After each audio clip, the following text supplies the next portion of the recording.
Welcome back to our channel. Today is a beautiful, absolutely wild day to be a GH fan, and we have so much to unpack together. Grab a coffee, or maybe something stronger, because we need to talk. I cannot believe this is actually happening. I am literally sitting here typing this up so late at night after catching up on everything, and my mind is just racing. I am screaming, I am crying, I am throwing things, and I just need to get this out of my system before I explode. Jason is coming back to Port Charles, and Steve Burton just dropped some absolute bombs on us. Because if you haven't been paying attention to the latest episode of the That's Awesome podcast with Steve Burton and Bradford Anderson, you are missing out on the biggest tea of the decade. Bradford, bless his heart, pointed out the obvious because Steve was literally sitting right there in his General Hospital dressing room. And Steve just casually confirmed it. He said, "I am back on set. Have been for a couple of weeks now. June 1st or 2nd was my first day. I mean, just hearing him say those words makes my heart palpitate. We have been waiting for this for what feels like an eternity. But wait, I'm getting ahead of myself. Let me just take a breath. Okay, back to the point. Steve didn't just say he was back. He dropped a tease that has me entirely spiraling. He said, and I quote, "We're shifting directions a little bit. William is going to be interesting for fans." What does that mean? I mean, seriously, what does shifting directions actually mean for Jason? This is a man who has been the absolute rock, the enforcer, the stoic right hand of Sonny Corinthos for decades. You don't just shift directions with Jason without causing a massive earthquake in Port Charles. And Bradford, because he is all of us, pressed him on it. He wanted to know if Steve meant the whole show was shifting or just Jason. Steve was being so careful. You guys. He clarified that he believed it was everything that has to kind of do with Jason and his world. That's where the shift is going to take place. Jason and his world. That means Sonny. That means Carly. That means Sam and Danny and Jake. That means the entire mob infrastructure of Port Charles is about to get flipped on its head. I've been watching since 2015, and honestly, this might be the most stressed I've ever been about a storyline. Remember when they tried to do a massive shift with Jason before? When he came back and they forced him into that off-screen FBI work? Yeah, didn't work then either. It felt so disconnected. Steve even brought that up on the podcast. He compared this new return to that last comeback. He noted that the FBI story explained where Jason had been, but it didn't really affect his relationships in Port Charles all that much. I mean, aside from that crazy plot where he tried to kill Sonny and then they just magically made up. But this time, Steve says this exit left more questions, and the return is going to answer some of them, but not all of them. So let's talk about those questions, because I am losing my mind trying to connect the dots here. We all know why Jason left. He took the fall for Rocco Falconeri. Rocco, sweet, troubled Rocco, shot WSB director Ross Cullum to protect Jason, and Jason, being the absolute martyr that he is, returned the favor by taking the blame. And where did that land him? In a WSB black site in Jakarta, Indonesia. A black site. Jack Brennan confirmed this, and we all know what happens in those places. It is not a vacation. Jason has been enduring God knows what for months. Am I the only one who thinks this trauma is what's causing the shift? You don't just walk out of a WSB black site in Jakarta and go back to standing quietly behind Sonny Corinthos in a black t-shirt. Jason has to be changed. The spoilers are already hinting that he comes back with a completely altered perspective on life.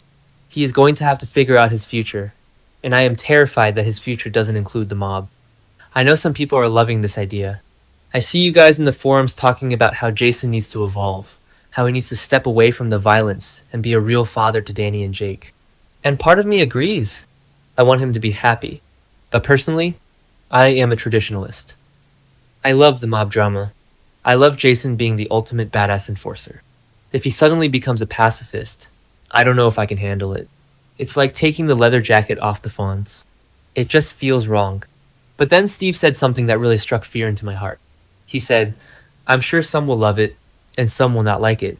But you know that's how it works, right?" He knows we are going to freak out.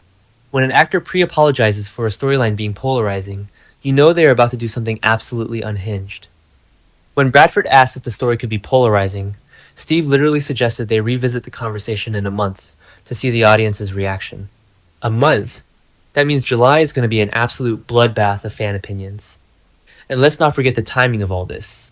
Jason is splashing back down into Port Charles on July 13th. Do you guys realize what that date is? It's the 16,000th episode of General Hospital.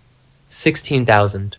You don't bring your biggest star back on a milestone episode like that just to have him drink coffee at Kelly's. They are setting up something monumental. Let's look at the ripple effects here, because Jason's world is currently a complete disaster zone. First of all, there's Danny. My heart absolutely breaks for Danny right now. He just found out the truth from Charlotte Cassadine. Charlotte eavesdropped on Lulu and Laura and heard the whole ugly truth about Rocco shooting Cullum and Jason taking the fall. And Charlotte, bless her, told Danny. So now Danny knows that his dad didn't just abandon him, he sacrificed himself for Rocco. Danny feels grateful, sure, but he also feels incredibly betrayed by all the secrecy. Rocco has been lying to his face this whole time. How is Jason going to fix that? Jason is going to have to navigate a deeply angry, rebellious teenager who literally wanted to join the mob just to take down the WSB to save him. And what about Sonny? Sonny is currently fighting a war on multiple fronts. Jen Sidwell is running around setting traps, taking ADA Justine Turner hostage at the gallery, threatening Ava and Ethan. Sonny is stretched so thin, and he is going to expect his right-hand man to step right back into the line of fire.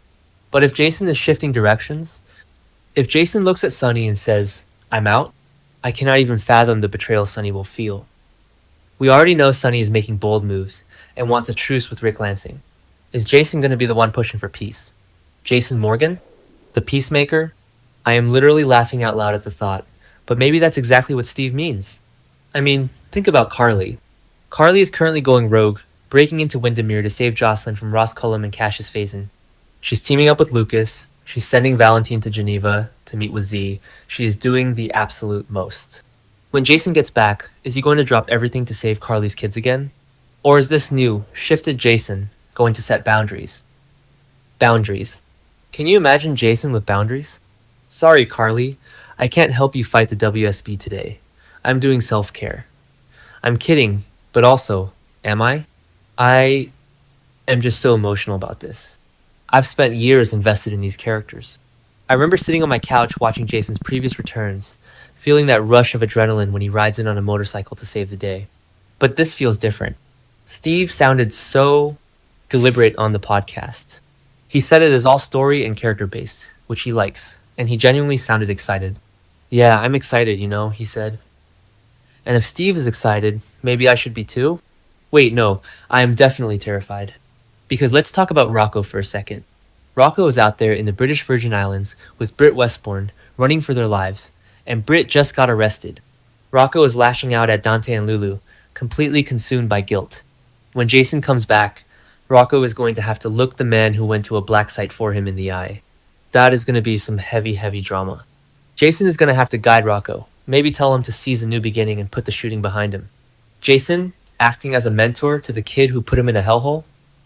That is daytime gold right there. But I just keep coming back to those words. Shifting directions. Could Jason become a legitimate businessman? Could he take over ELQ to help Michael? Michael is currently being an absolute menace, scheming to push Willow and Chase into an affair and threatening to expose Brooklyn's hit-and-run secret. Michael needs someone to rein him in. Usually, that's Jason.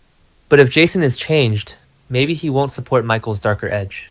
And what about Sam? Sam has always been so cautious about Jason's impact on Danny's life. If Jason comes back wanting to be a full-time, present, non-mob dad, how is Sam going to react? Will it reignite their spark? Or will it just cause more friction because she won't trust that the danger is truly gone? I swear, if they tease a Jassam reunion and rip it away from us again, I will riot. I will literally march down to Prospect Studios with a picket sign. I know I am rambling, but I just have so many feelings. This show has a habit of building things up and then giving us a wet blanket of a payoff. But Steve Burton doesn't usually hype things up unless there's actual meat on the bone. He knows the fans. He knows what we want, and he knows what makes us mad. The fact that he's warning us that it's going to be polarizing means they're taking a massive creative risk. And you know what? Maybe a risk is exactly what General Hospital needs right now. We've been stuck in this cycle of mob wars and WSB double agents for so long. Cullum, Sidwell, Brennan. It's exhausting.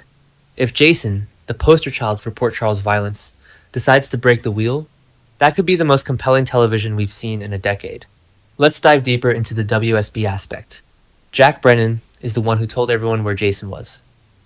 Brennan is currently laying in a bed at Turning Woods, having just survived a poisonous gas attack by Ross Cullum thanks to Nina Reeves. Brennan is a shady, manipulative guy, but he respected Jason enough to drop that intel. What if Jason's shift involves the WSB? What if, during his time in the Jakarta Black Site, Jason struck a deal with Z? We know Z is making his dramatic debut played by John Oliver, which is still the wildest casting news ever, and Z is determined to stop Cullum. What if Jason comes back not as a mob enforcer, but as an off-the-books operative for Z? I mean, think about it. It would explain why Steve said it's going to be polarizing. Fans hated the FBI storyline because it felt forced. But if Jason willingly aligns with a reformed WSB to take down the corrupt agents like Cullum who tortured him, that would definitely shift his world. It would put him at direct odds with Sonny, who hates the WSB, and it would put him in a weird, tense dynamic with Carly, who is currently harboring Valentine Cassadine, another former WSB agent on the run. And speaking of Valentine, he's on his way to Geneva to meet with Z right now. What if Valentine is the one who actually facilitates Jason's release? Valentine and Jason have never exactly been besties, but they share a common enemy in Cullum. If Valentine walks into Z's office and Jason is standing there, I would literally scream. The potential for these character interactions is off the charts. But we have to remember Steve's exact words on the podcast. He said the shift is about Jason and his world. To me, Jason's world has always been defined by loyalty. Loyalty to Sonny, loyalty to Carly, loyalty to his kids. If the direction is shifting, it means his loyalties are shifting. Maybe the trauma in Jakarta made him realize that blind loyalty to a mob boss is what got him thrown into a black hole in the first place.